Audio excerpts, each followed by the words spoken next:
Hello and welcome everyone to the 13th episode of our weekly podcast, India Colonized, where we discuss the stories and legends of our colonial past. I'm your host, Umar Haq, and today we are talking about the revival of public spirit post-rebellion of 1857 through what has now become a colourful and vibrant festival of Sarvajanik Ganeshotsav, or the public celebration of Ganesh Chaturthi. We're going to talk about the renaissance of Hindu national spirit in terms of extravagant and elaborate public celebrations of what had become a domestic household festival.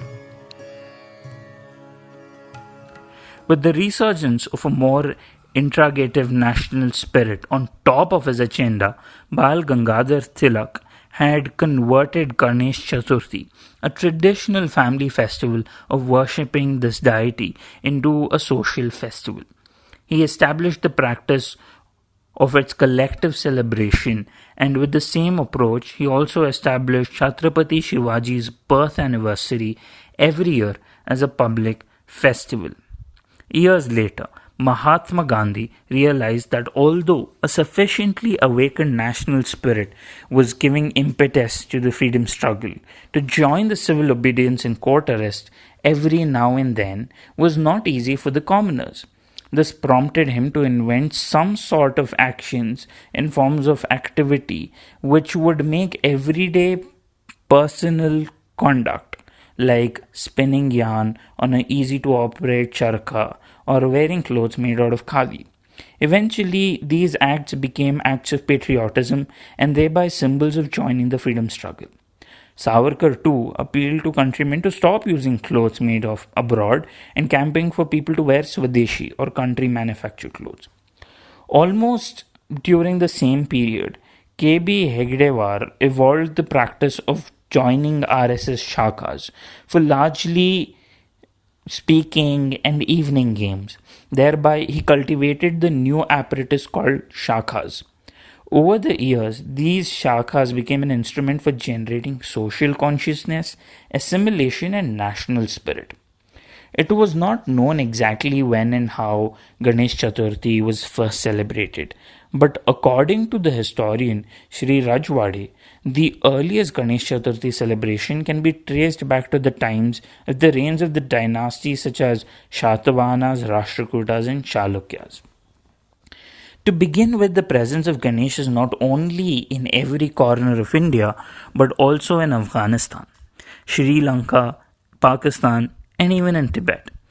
Among many other places, even in Maharashtra, Ganesh Puja has a special significance, especially in Maharashtra. Lokmanya Tilak or Bal Gangadhar Tilak started the community puja or Sarvajanik Ganeshotsav in Pune. But in Maharashtra, for around 500 years, people had been making small idols of Ganesh to worship in their homes during the month of Bhadrapet. The oldest is the Kasaba Pet Ganpati Mandir, which was established by Jijamata, mother of Shivaji. According to the Hindu culture, all work begins with an invocation to Ganpati, and it is in the keeping of this tradition that Jijamata and Shivaji began their mission of acquiring back Maharashtra from Adil Shah. Shivaji had a great faith in Ganesh and believed that all his successes were due to the blessing of this deity. The tradition continued with the Peshwas, who prayed to Ganpati. When Peshwa Bajirao had Shaniwar Vada constructed, he set up a Ganesh in the fort. There is a Ganesh Mandir above one door, which can be seen even today. They built that door first. Even the Darbar Hall was called Ganesh Rang Mahal, where a gold idol of Ganesh was established. During Bhadrapat, a clay idol of Ganesh would be placed and Ganeshotsav was celebrated with vigor. The 7-day festival would witness performances by musicians and dancers from all over India, representing Ghagras from Calicut to Gwalior. Thousands and thousands of visitors flocked for the darshan, and people served prasada and food. Historical files reveal that Ganesh Chaturthi celebrations were initiated in Maharashtra by Chhatrapati Shivaji to promote a culture of nationalism. Peshwas also celebrated the festival because they worshipped Ganpati as their family deity or Kul Devta. It is said that after the end of the Peshwa rule, Ganesh Chaturthi remained a family affair in Maharashtra from the period of 1818 to 1892. People used to bring Ganesh statues to their home and celebrate the festival at their homes. After the rule of Peshwas ended and the colonial era began, the grand Ganeshotsav that used to be held in Shaniwar Wada also stopped. In the places of Gaikwads of Baroda, Holkars of Indore, Sindhyas of Gwalior, these were people, however, who kept the festivities of Ganeshotsav alive, and this continued with fervor. In 1880, a group from Pune went to Gwalior and saw Ganeshotsav festivities there. They thought that the festival, which had its origin in Pune, it's high time that this festival comes back in Pune as well. They spoke to Lokmanya Tilak about this. Tilak was busy with freedom struggle, but he noticed that the people were too scared of British to collect in one place. Unless people come together, how would they even fight or agitate against this tyrannical rule of the British? In 1857, the British had suppressed the War of Independence and killed the revolutionaries, so fear had set into the hearts of people. Tilak had an idea that Ganesh Puja, being held in every home in Pune, should be made into a community or Sarvajanik worship. He made up his mind to place Ganeshji in every church. While Ganesh Chaturthi had been celebrated in Indian homes from time immemorial, it was Lokmanya Tilak who made this festival a public celebration. In 1893, he organized the first public Ganesh Chaturthi in order to create unity and awareness about the freedom struggle among the masses. Since then, it has become a hugely popular public festival while continuing to be a private family occasion as well. 1857 was a landmark year for Indian history, and more so in the context of Indian freedom. It was the year of the Sepoy Mutiny, an armed rebellion against the ruling British Empire by Indian soldiers. Though unsuccessful, this battle marked the beginning of an Indian struggle for independence. Many orators, leaders, and freedom fighters all over India teamed up to put a united resistance to British domination.